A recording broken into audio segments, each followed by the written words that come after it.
দোয়া করার কিছু আদব আছে। ওযু অবস্থায় দোয়া করবেন, কিবলামুখী হয়ে পারলে দোয়া করবেন, দোয়ার আগে ইস্তেগফার পড়বেন, তাইলে দোয়া কবুল হওয়ার পসিবিলিটি হাই, সম্ভাবনা কম না বেশি?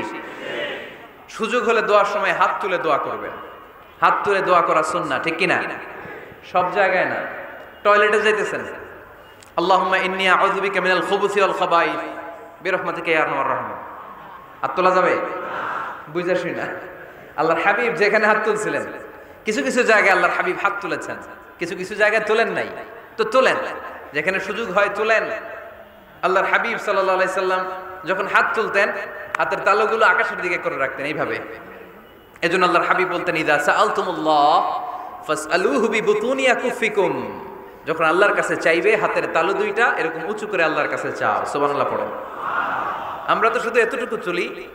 আরাফার ময়দানে বিশ্বনবী চাইতে চাইতে চাইতে চাইতে চাইতে চাইতে এভাবে তুলে ফেলেছেন। বৃষ্টির জন্য দোয়া করার সময় চাইতে চাইতে চাইতে চাইতে এরকম তুলে ফেলেছেন। সাহাবারা বললেন, হাত্তা ইরা বায়াদু ইবতাইহি, এমনকি বিশ্বনবীর বগলের শুভ্রতা আমরা সাহাবারা দেখতে পেলাম। আমাদের বগল কি শুভ্র? কুসকুসে কালো, ঠিক কিনা? কিন্তু বিশ্বনবীর বগল ছিল শুভ্র ধবধবে। সাহাবারা বললেন, হাত্তা ইরা বায়াদু ইবতাইহি, আমরা প্রিয় নবী সাল্লাল্লাহু আলাইহি ইসলামের বগলের শুভ্রতা দুই চোখে দেখতে পেলাম। চিল্লায় পড়েন আল্লাহু আকবার। এজন্য হাত তুলে দোয়া করা সুন্নাহ। হাত তুলে যখন মনে চায় দোয়া করবেন, এটা ইচ্ছা, চাইলেই করতে পারেন। কিন্তু সালাম ফিরানোর পরে আমরা দেশে যে ট্রেডিশনটা বানিয়ে ফেলেছি, তাসবিহ বাদ দিয়ে হাত তোলা, এটা বিশ্বনবী এবং সাহাবারা করতেন না। তবে ইন জেনারেলি দোয়া এমনি এমনি হাত না তুলে মুখে মুখেও করা যায়, আবার হাত তুলেও করা যায়। মনে মনে চাইলেও কেউ শোনে না, শোনে কে? আল্লাহর হাবিব বলেন, ইন্নাল্লাহা হাইয়্যুন কারীম, আল্লাহ খুব লজ্জাশীল। আল্লাহ কি? লজ্জাশীল। কেউ যখন হাত তুলে আল্লাহর কাছে কিছু চায়, ওই হাত ফিরিয়ে দিতে, ওই দোয়া ফিরিয়ে দিতে আল্লাহর লজ্জা লাগে। সুবহানাল্লাহ পড়তে পারলেন না? এজন্য হাত তুলে দোয়া করার দরকার আছে না নেই? দোয়ার মধ্যে আল্লাহর নাম নেবেন বারবার। আল্লাহর কয়টা নাম? কয়টা? قل ادعوا الله أو ادعوا الرحمن أيما تدعوا فله الأسماء الحسنى। আল্লাহ রে আল্লাহ বলে ডাকো, কিংবা রহমান বলে ডাকো, যে নামেই ডাকো কোনো সমস্যা নাই, তোমার ডাকে সাড়া দিবে কে? আল্লাহর একটা সুন্দর নাম আছে রহমান। কি নাম?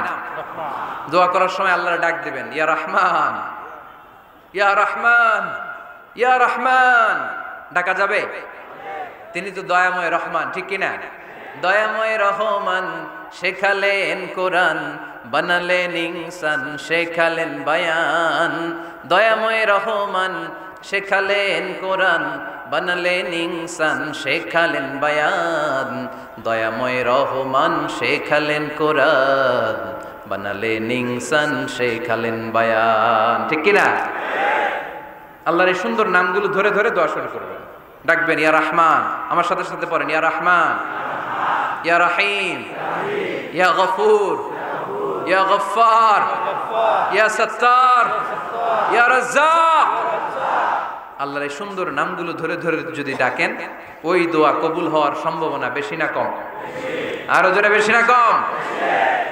এরপরে দোয়ার মাঝখানে যদি চোখের পানি ফেলতে পারেন, ওই দোয়া কবুল করে নেয় কে? আবার সম্মিলিত যদি দোয়া করেন, একজন যদি দোয়া পরিচালনা করে, প্রতি দোয়ার পরে আমিন বলা সুন্নাহ, ঠিক কিনা? যিনি দোয়া পরিচালনা করে তিনি যদি বলে আল্লাহুম্মা হাসিবনা হিসাবান ইয়াসীরা, এটা বলার পরে আমরা সবাই কি বলবো? আমিন। দোয়া যখন শেষ, তখন হাত দুটো দিয়ে চেহারাটা মাসে করা সুন্নাহ। করেন তো আপনারা? কানা রাসূলুল্লাহি সাল্লাল্লাহু আলাইহি ওয়াসাল্লাম ইযা রাফা'a ইয়াদাইহি ফিদ দুআ লাম ইয়াহুত্তাহুমা ইল্লা মাসাহা বিহিমা ওয়াজহা। আল্লাহর হাবিব যখন দোয়ায় হাত তুলতেন, দোয়া শেষে তিনি চেহারা মাসে না করে দুই হাত নামাতেন না। সুবহানাল্লাহ পড়তে হবে, আওয়াজ করে। এগুলো মেনটেন করলে আপনার দোয়া কবুল করবে কে? তিনি আমাদের ফরিয়াদে সাড়া দেন, দেওয়ার জন্য তিনি প্রস্তুত 24/7, দিনের 24 ঘন্টা, সপ্তাহের 7 দিন, মাসের 30 দিন তিনি বসে আছেন। শেষ রাতে প্রথম আকাশে বিশেষভাবে মনোনিবেশ করেন আর বলেন, আলা মিন মুস্তাগফিরিন আগফির আলা। কার ক্ষমা দরকার ক্ষমা চাও, ক্ষমা করে দেব। আমাদের তো ক্ষমা টমার দরকার নাই, আমরা সবাই নিষ্পাপ।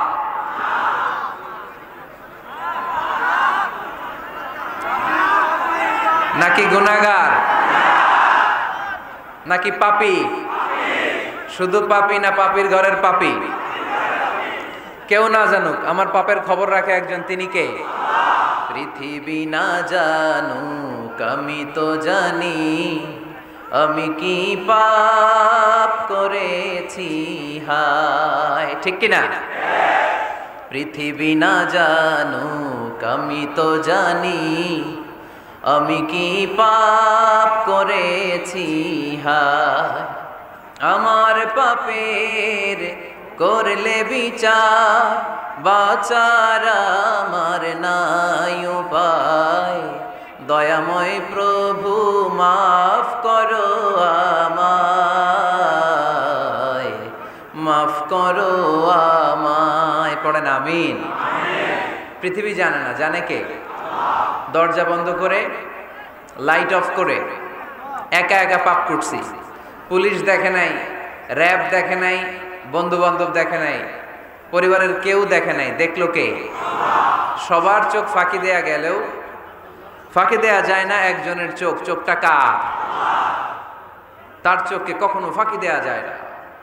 এজন্য আমরা সবাই পাপী, শুধু পাপী না, পাপীর ঘরের পাপী।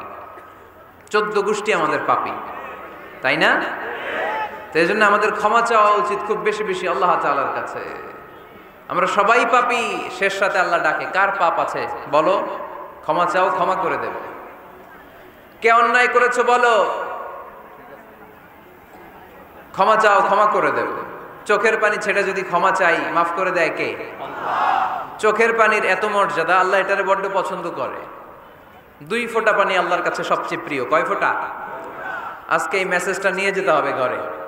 ফরিদপুরের ভাইয়েরা, 2 ফোঁটা পানি রবের দরবারে খুব প্রিয়। আওয়াজ করে বলতে হবে, কয় ফোঁটা? 1 হলো জেহাদের ময়দানে শহীদের গা থেকে বেয়ে পড়া রক্তের ফোঁটা।